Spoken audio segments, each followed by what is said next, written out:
What we'll take you through today, the different components of a beehive.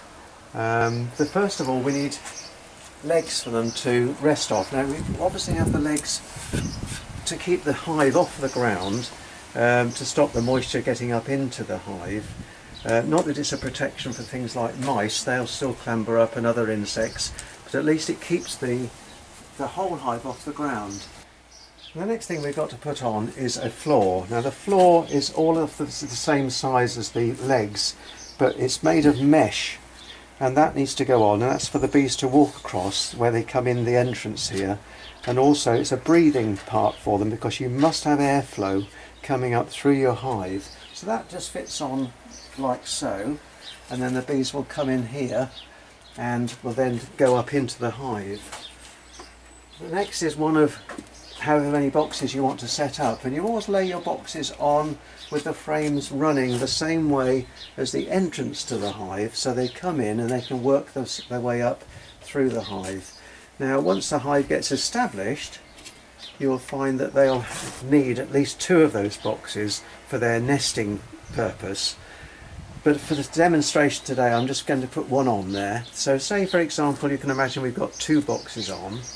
The next thing we'll need is something called a queen excluder. A queen excluder is just a wire frame, and this stops the queen bee from coming up from the nesting area up into the honey area where all the honey is stored, because these wires are set at such a distance apart that the bee can come through those wires, but the queen cannot. The same as the drones. The drones cannot come through that wire at all either. So we then would lay that on top of either 1 or 2 boxes, as we said earlier, and then the same type of box would then go on the top, and this is where the bees would then put the honey, and it would sit on top like that, and that's our second box, or could be our 3rd and 4th box. Now according to how big the hive is and how strong the hive is, we could have up to 3 honey boxes on top there. And then finally, what goes on the top of that is something called a crown board, which just sits on the top like that, and it keeps them warm. It keeps the heat in, because they've got to keep a temperature of between 30 and 35 degrees if they've got brood they're hatching out there. But you've also got to have air holes to let the air flow through, because when they raise that type of temperature, they're going to end up getting a tremendous amount of condensation in the hive, and especially if they're trying to dry honey or extract water from the honey. So again, you need breathing holes through that. Then finally, on top of that, it's a lid that we make, and then we just put a lid which fits over the top like so, and that really is your very basic hive, and it has 2 holes at the side that lets the air through.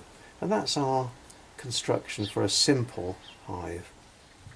So this particular hive that we make will cost us about £50 in timber and bits and pieces, because I have to buy the steel roof as well.